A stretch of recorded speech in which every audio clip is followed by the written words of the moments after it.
Okay, hello and welcome to episode 2 of BoardGameCast. My name is Jesper Edmark, also known as Mordachai on BoardGameGeek, and I am the host of this show, in which I show you full session of games. And this episode, as you saw, will be Ora et Labora. Yes, I still cannot pronounce that properly, but I hope you will cope anyway. This session was played at DMF, which is a gaming society in Lund, Sweden. More information about DMF can be found below the video. What is important to note in this episode is that it will be what I call a first session. In other words, none of the players in this session, least of all me, have played this game before.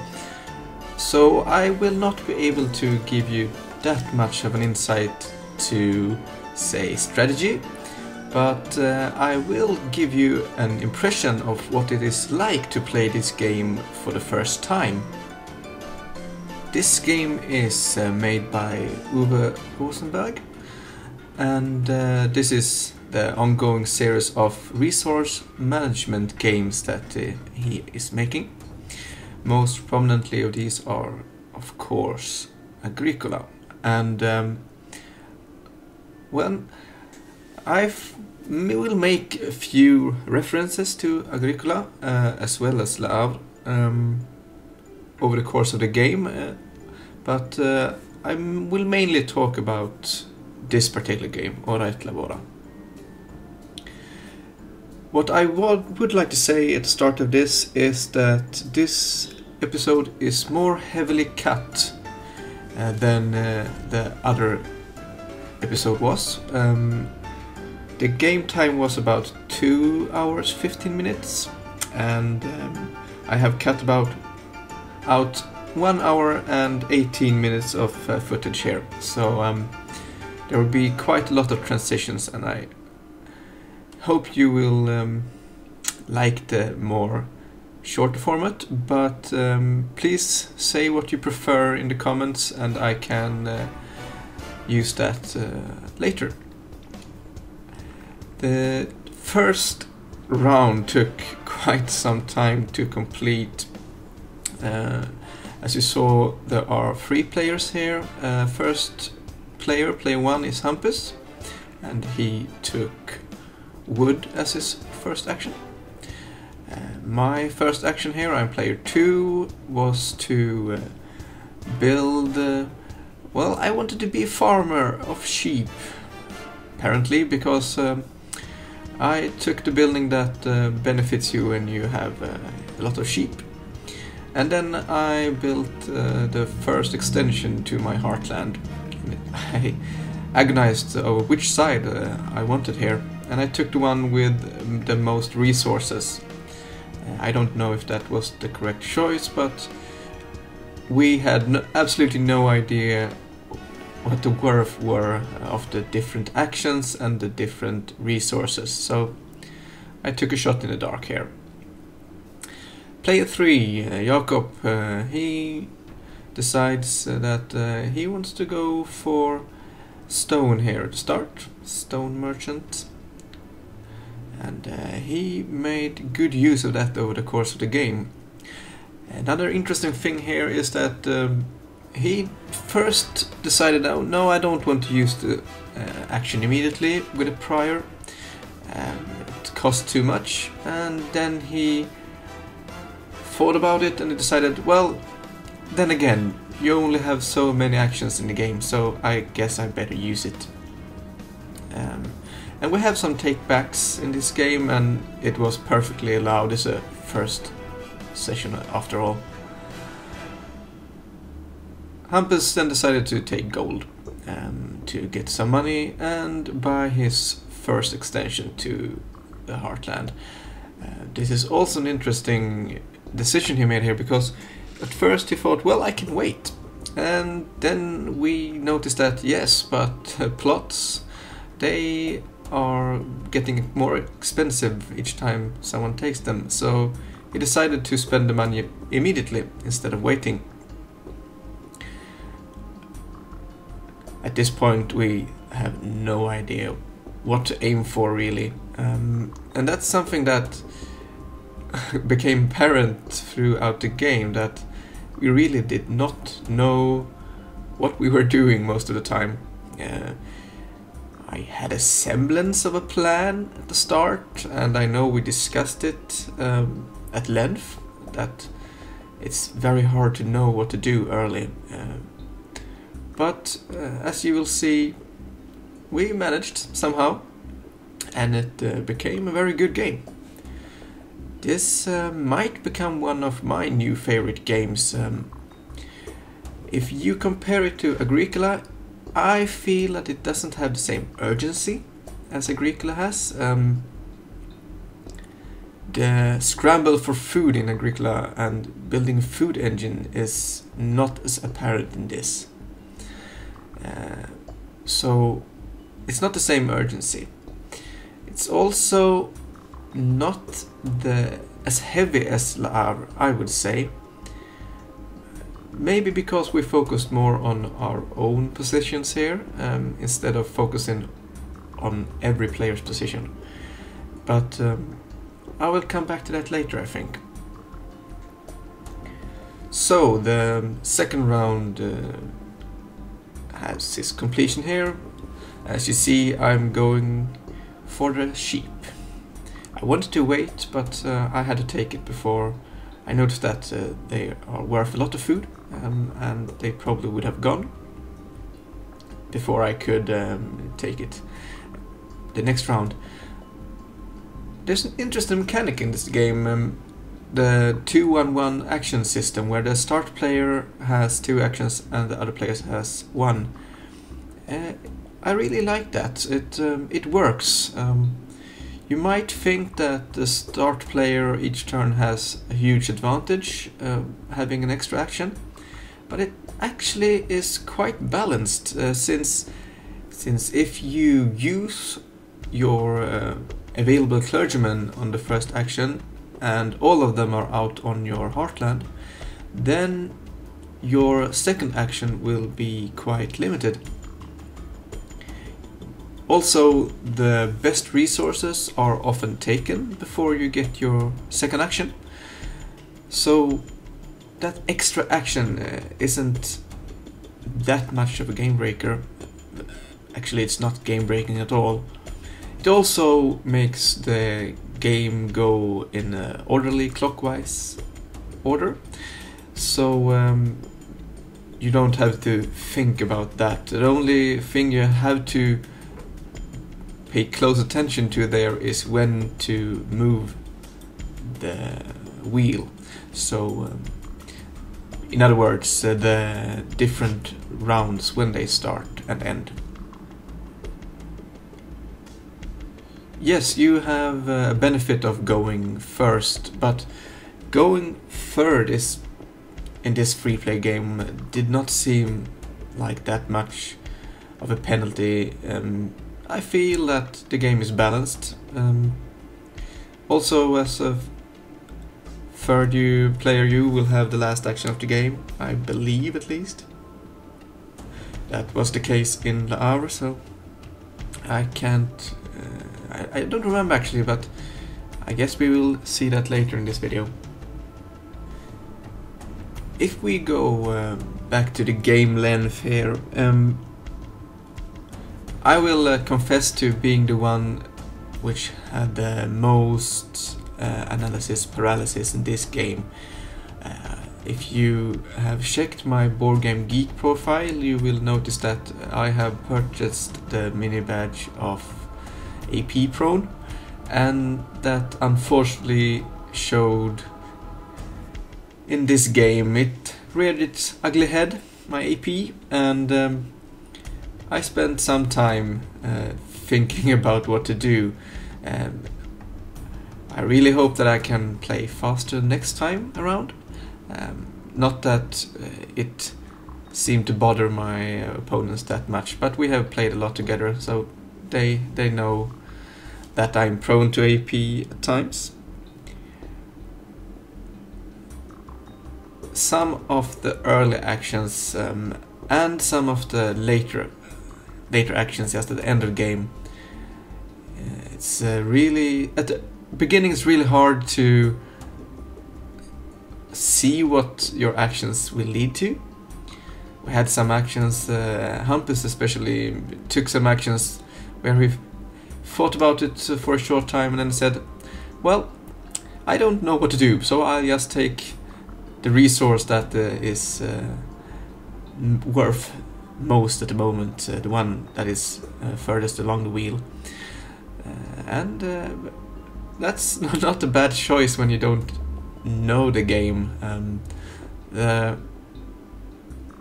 It seemed to pay off for him. He got a lot of resources for fewer actions. And to get the most out of your actions has been the rule for every Uwe game so far. All the 4 games in this series, and that will be Agricola, Le Havre, Gates of Loyang, and now Ora et Labora. It's really about optimizing your moves. And as you will see later in the video, I was the one that did the least of optimizing. I took some actions that were questionable at best. And you will see that I have the most resources at the end of the game left over. And that means that I took the most actions that didn't give an effect in points. Sure, they seemed reasonable at the time, but I probably took sheep one way or another a bit too often. We have reached the first settlement phase, and the settlements are really like the harvests in Agricola and also the turn end or round end in Le Havre. Now is the time where you want to spend your food, and it's food and energy. And you will put out your settlements, and they will give a lot of points, so it's good to think about where to put them. And those of you who have played this game before, you will notice that I immediately make the mistake of building in the wrong spots. The 2 buildings I have put out, well, the cloister building is really the only place it could be here, but in retrospect, I wish I had put the other building where I now put my settlement, because that would have made the settlement worth much more. To leave that particular spot would have been a good choice, actually, I think. Here you see the graphic I have decided to use this game. I have decided on only updating the scores at the settlement phases, and there are 4 throughout the game and then 1 last settlement just at the end of the game. And as you saw, Hampus took an early lead here and I was trailing behind. And that was mainly because of the points gained for the coast. The coastal buildings and settlements are worth a lot of points, both in economic value and in dwelling value. So that is something to consider. They are not overpowered in any way, I feel. They are quite expensive, but at least going for the coastal settlement is I think really worth it, because they will yield a lot of points, and There's one thing that you have to remember here, that most of the buildings can be built on the coast. There are a few buildings that can only be built on the coast, but most of the normal buildings can be built on the coast, and this actually goes for almost all of the cloister buildings as well. But since the cloister buildings has to be placed or built beside another cloister building, you really have to build a lot of buildings before you get to the coast, before you can do that. But it is a possibility. The different building positions here are quite interesting. There, not that many of the buildings in a free-player game, at least, has hard restrictions on where they can be built. But those that do, if you plan to build those, it's really good to plan ahead to make sure you have that space available. Because if you manage to fill up the spaces that are available for that building, then you will either have to take another route, or you will have to extend on your heartland, and that can be difficult timing wise, maybe. Then again, I did not feel that it was that difficult to extend the heartland to the extent that you have available spaces.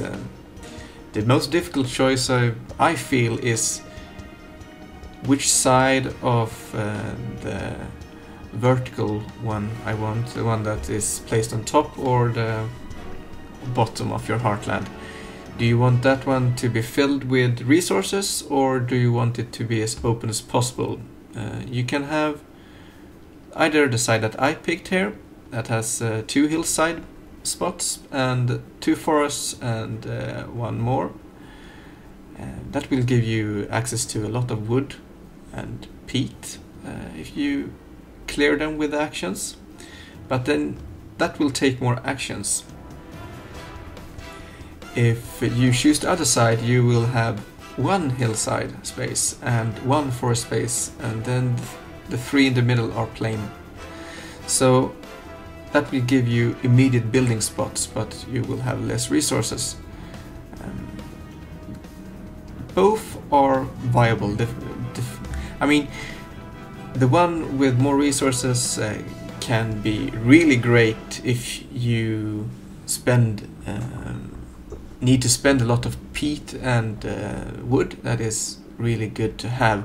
And the important note here is that there are actually a couple of buildings that count the number of wood you still have in play and give you points for it. I don't know if that is a worthwhile building. I guess time will only tell. I know it wasn't built this game. As you see, Jakob decides to extend on his heartland only when he really needed to. I took an early action to do it, and he also goes for the one with the most open spaces, and that is that is definitely a viable action. He's told me after the game that he only concentrated on the settlements, just the turn before the settlement phase, and he did not feel that he had any problem with scrambling for food or energy. So, but he went for another strategy as well than I did. He went for the brewery, and he went for whiskey and beer, while I went for sheep and a lot of buildings, it turned out to be. Hampus went for a strategy where he built more or less the buildings that gave a variety of goods. He tried to take as efficiently actions that were as efficient as possible, and the buildings he built was mainly the high-yielding building. He did not build as many, but those he built was those that gave a lot of points. That was my initial thought of his strategy, at least. At this point in the game, we had not even looked at the other players' boards.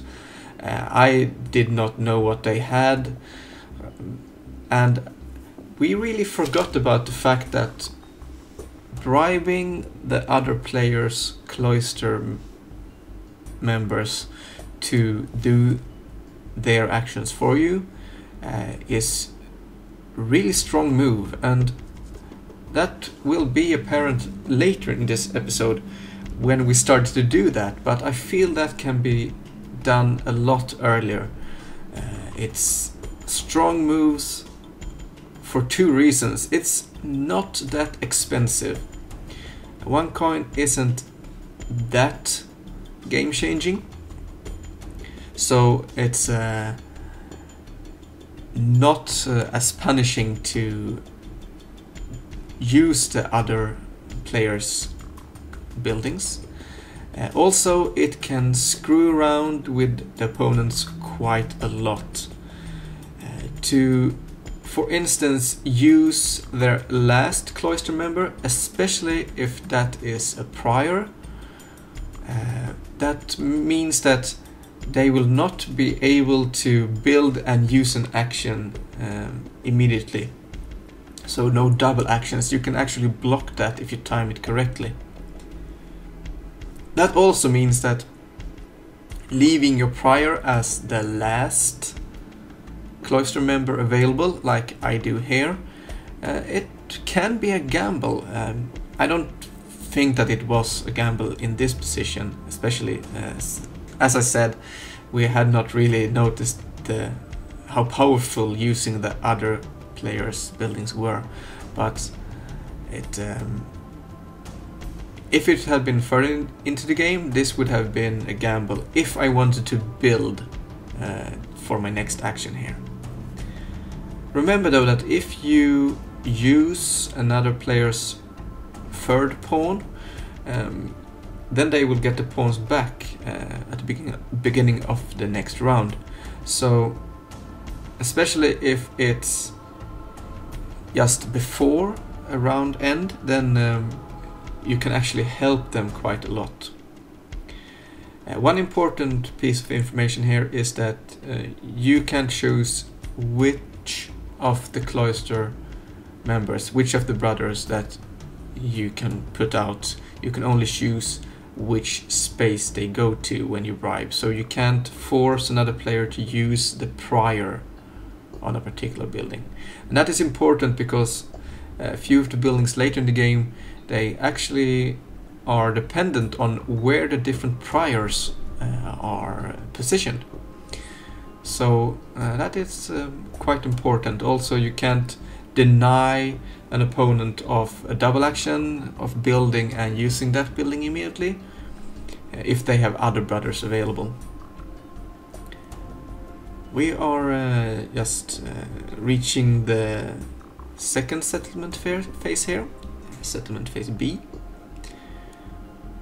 and we are building settlements again.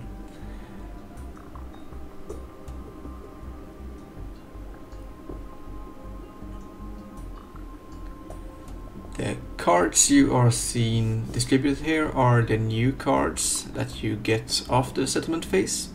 You get a new settlement, a new more powerful settlement that can be built later in the game, as well as there being more general buildings available. As you see here, I am 13 points behind Hampus at this point, and I'm 6 points behind Jakob.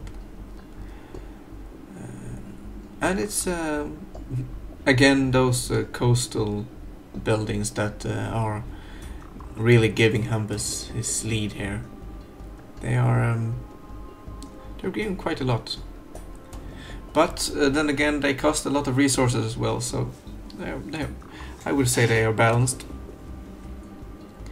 As you see here, I have built the first B deck building here, the stone quarry. I do not know if I felt over the course of the game that stone were that important. Yes, you do definitely need stone, but to take stone over and over, as you will see me do here, it's not that needed or that beneficial. You can do with a lesser amount of stone. The stone is not, for instance, as important in Ora et Labora as it is in Agricola, where it's the most important resource besides wood, I feel.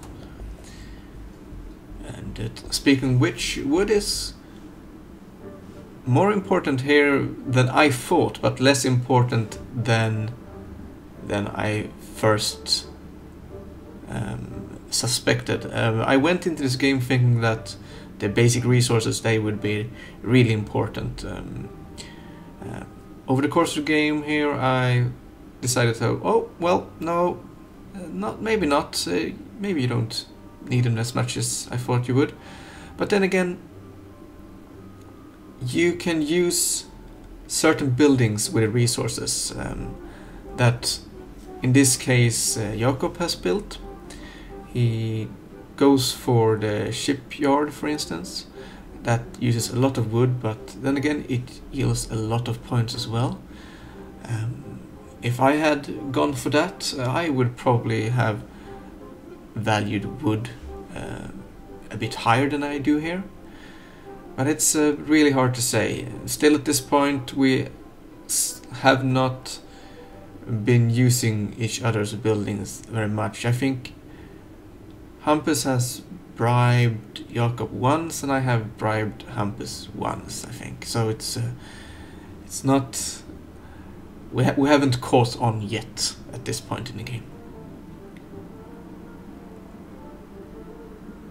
I'm still utilizing here my amount of sheep, getting some money for an action. With the amount of sheep I had throughout this game, I should probably have used that action more to gain more money. But then again, it's not that powerful an action that I thought it was. You get 3, 5 or 6 coins depending on how many sheep you have. So you don't spend any resources, you just spend action. And I felt that at the beginning of the game, 6 coins, that is a lot of money. At the end of the game, that is not the case. 6 coins at the end of the game is not that much.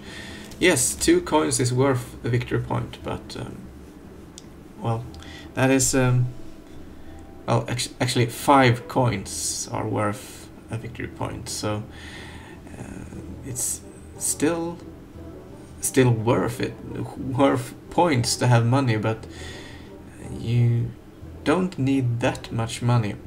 Something you do need, and Hampus was the first one to catch on to this, I think, was that you need generic points in goods.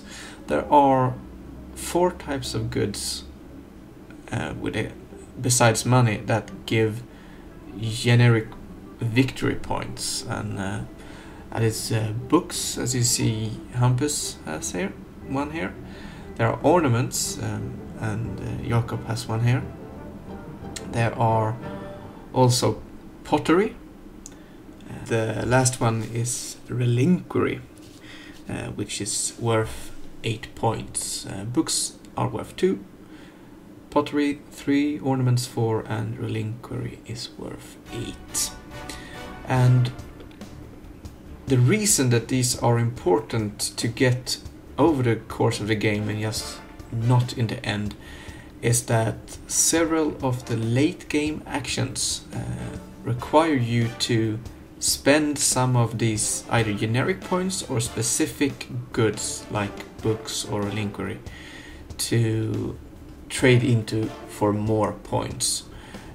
And you will see that at the end of the game that I won't be able to utilize those actions because I simply do not have enough generic victory points. So that is important, not to neglect those actions that give victory points. I'm still caught up in trying to build an efficient food engine and an efficient building engine, I guess, because I went for building route. So I neglected those, and that cost me a lot of points in the end, especially. We have reached the third settlement phase C, and we are building our settlements here. I used the slaughterhouse just immediately before this, so I got a lot of food. Something I forgot is the importance of grain or wheat. That is a really important resource in this game. You use it for many of the actions, not only building but several of the other actions as well. As you see here, I'm still behind both Hampus and Jakob at this point. And that's a lot due to my bad placement of settlements. At this point in time I do not have a lot of points of settlements, and if I have placed my settlements and buildings correctly, I would have yielded a lot more points in the end. Yes, I do get more points once I start building more buildings here, but I could have optimized the building placements a lot better than I do this game. So it's good to think about where to place the settlements, and I will definitely take that into the next game, that placing them better will result in a lot of points gained. Jakob has done a really good job here of placing his settlements in spots that will yield the most points at the end of the game. If I had had any sense, I would have looked more to his placements than mine here. I will probably build more like Jakob does than I did. That is one tip I can give you. That is looking at buildings. If you want to build a lot of buildings, look at what Jakob did, how he placed his buildings. He did a much better job than I did this game. If you want to look at efficiency, then I think Hampus is the one to look at here. My plan was to get a lot of resources early, get an engine going, and then utilize that for points in the late game, but that did not really work out the way I planned. Not that it did not work, but in my mind's eye, that was a much better plan. Now, something that is interesting here is that I went into the game thinking that, well, meat must be the one resource, the one good that gives the most food. That was my thought. So that is one reason I went for sheep. But actually, that is not the case. Well, yes, it's the resource that gives the most food, along with beer in this case. Beer also gives 5 food, and that is something that I didn't realize until very late in the game. You do not have to go meat if you need a lot of food. You can, for instance, go the brewing of ale or beer here, because it yields a lot of food as well as the possibility to trade in the beer for money, for instance. Jakob went for an economic engine here that really paid off for him, where he brewed a lot of beer and then he sold the beer for a lot of money, and he utilized that money to build a few buildings that are really expensive, and then he could continue the economic engine. Something that he said though was that it felt like he had fewer actions than it was needed to get that engine going. He really would have liked a few more actions to really utilize that combination. He also was the one that went into whiskey production later, and that was also really paying off for him. But there are a lot of different methods in this game to get the different goods. You have the basic cut peat, cut wood, and different buildings that give you the resources. But there's also quite a few buildings that give you resources, although they are mostly spread out on different resources. Well, I built the Cloister Courtyard as my second building, I believe, but I didn't use it that much. But it's a very nice building if you want a lot of the same resource. 3 different goods for 6 identical basic goods. That is quite good if you need an influx of a specific good. But if you look at the way Hampus plays here, he instead has gone for the diversity. He built a lot of buildings that gave him a variety of goods, and I did not feel that there was any difficulty in getting the goods you needed. It was just that you had to, in retrospect, plan how to use your actions to get the goods you needed. As you see here, Hampus bribed me and he wanted to use my prior, but it's not his choice which brother to use here. It's the owner of the building, the one that is bribed, that choose which brother, and I really wanted my prior left here, so I did not let him use that one. As you see, I'm the one that builds my heartland out the most this game, and I actually built the building that gives you free plot and free extension in the vertical way, but I never used it. I didn't need the spaces. But I could have had a maximum of extensions if I wanted to. I did not really need it though, and I do not think that it will ever be necessary for anyone to build all extensions to their heartland that are available in the game. The reason we flipped the starting player marker here is that the whiskey distillery, when it comes into play, it makes bribery of other players a tad more expensive. You have to use 2 coins instead of 1. The option of bribing the particular brother is still the same though. You can always bribe the particular brother with a crate of whiskey instead of paying the owner of the brother 1 doubloon or 1 coin or 1 or 2 coins in this case, because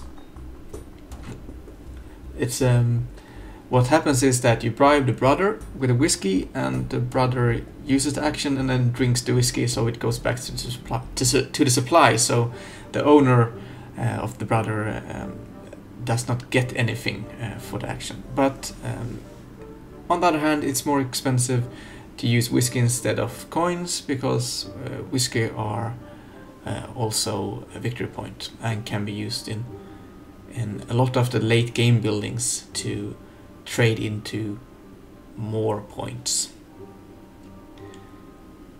The last settlement phase before game end. You can see the value of Hampus here, 138. I have 117. And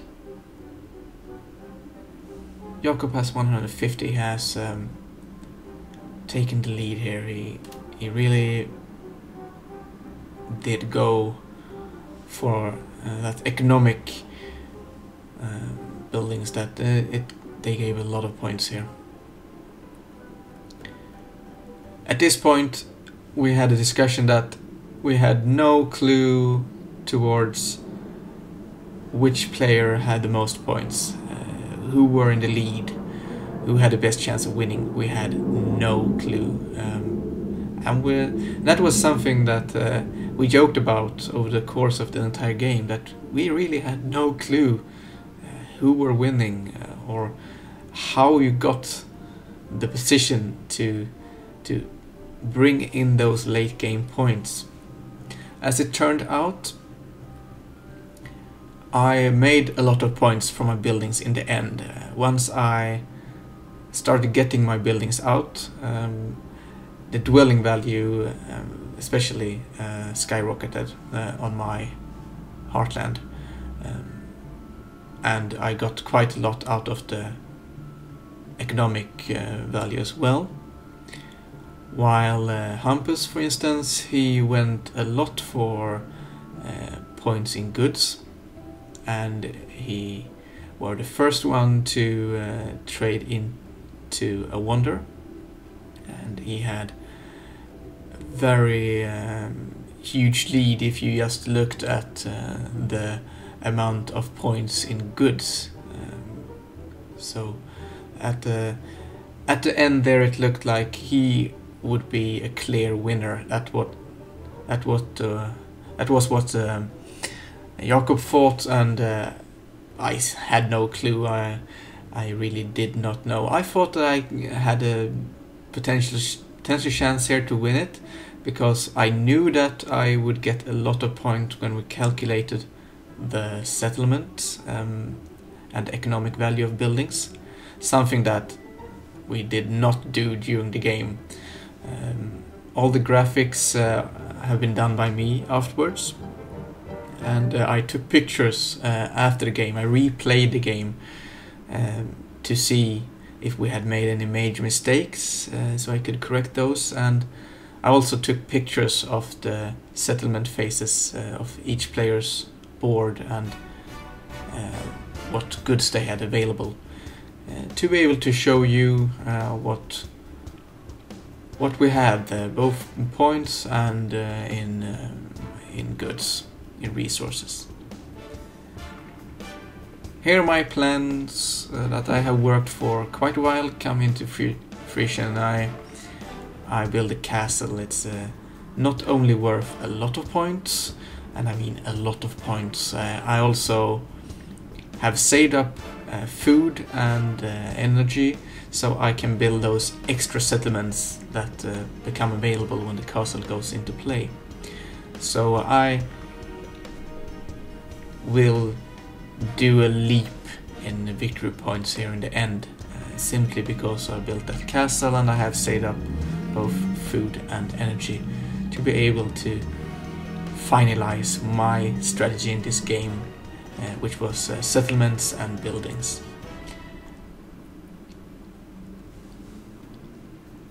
In the meantime, Hampus goes on with getting those generic points. He felt that it was difficult to get ceramics in this game. The pottery was the most difficult generic point resource or good to get, in his opinion.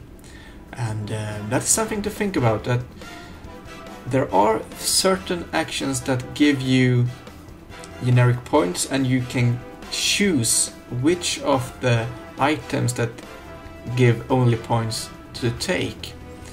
And if you see that there are one resource that seems to be harder to get, you can try to take the points in those goods instead of others.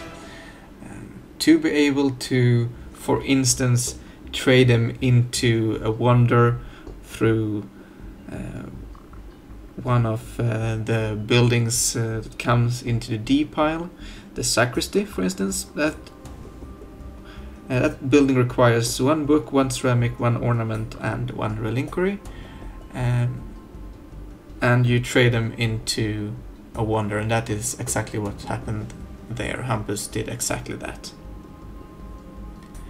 And it's quite interesting here because the sacristy, I believe that was a building that was never built throughout the game.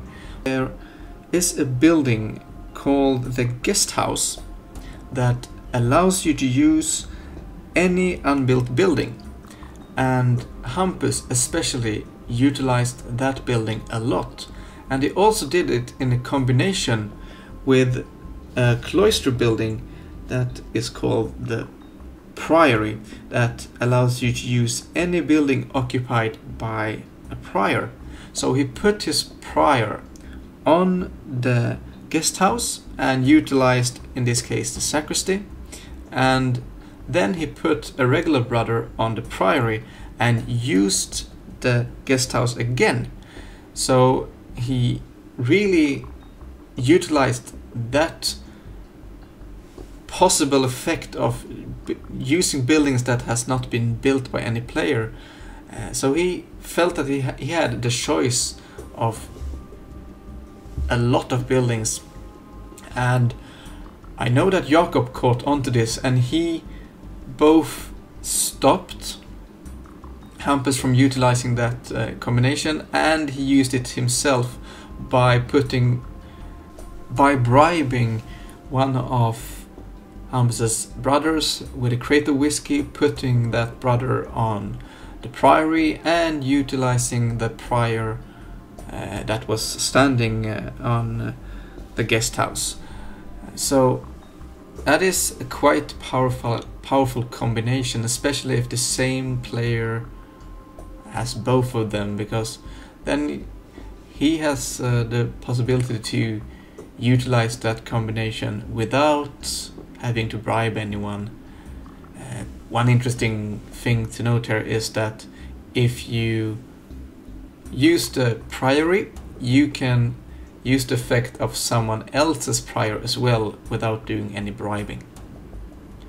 We have reached game end here, and it's time to do the last action. The last action where you take your prior back and you can put it on any available building in game, and you don't have to bribe anything if you use another player's building here.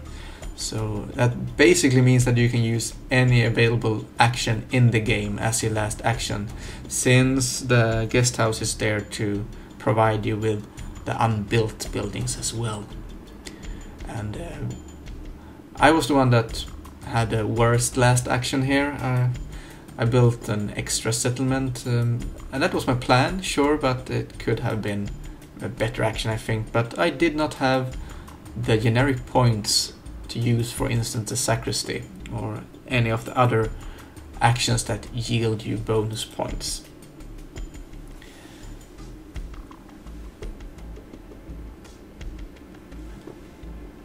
So we ended up doing our last actions, and most of our heartlands are filled, as you see, but I did not feel that there were any problems with space.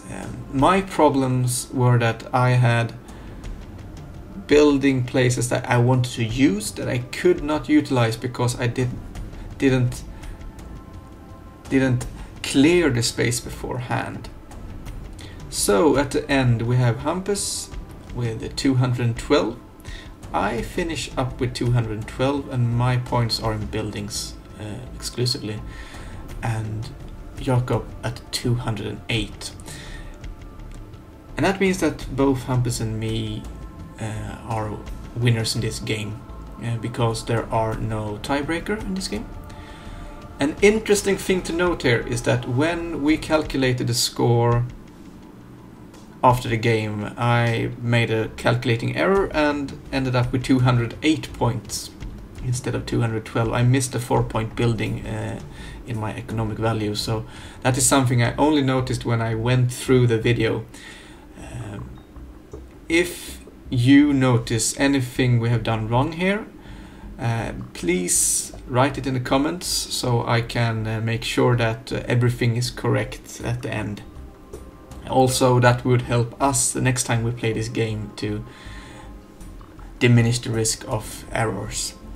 I think that I might have forgotten to pay for my last settlement here, so I probably should have a few less sheep and 1 coal less, but it's nothing that affects the standings.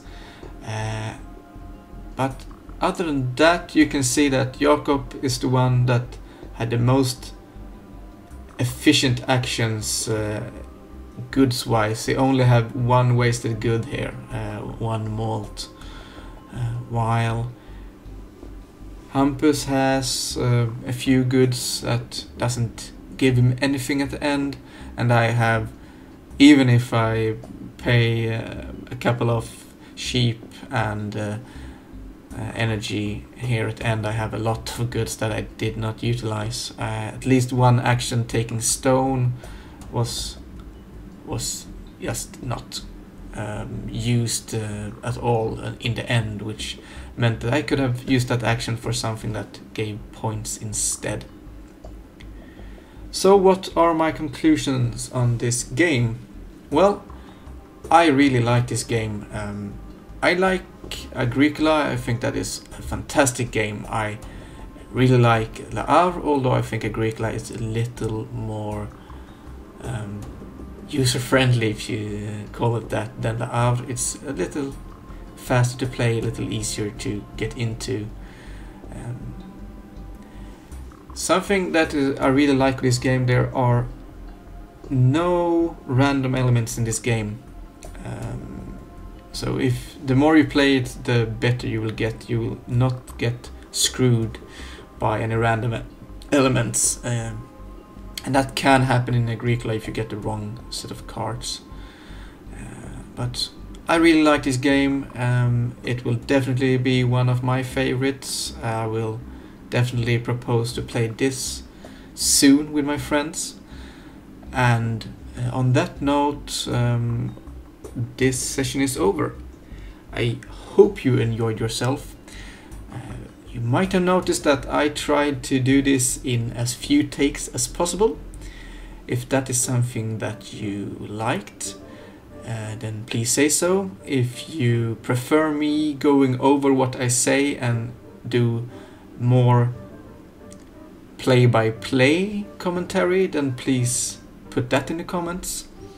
Other than that, I would like to say that I really hope you enjoyed this episode. We enjoyed the game a lot, and I could definitely recommend this game to anyone that has not played it yet.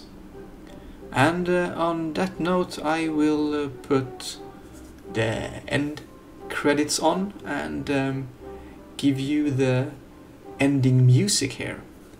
Thank you a lot for watching, and I hope you will come back next time.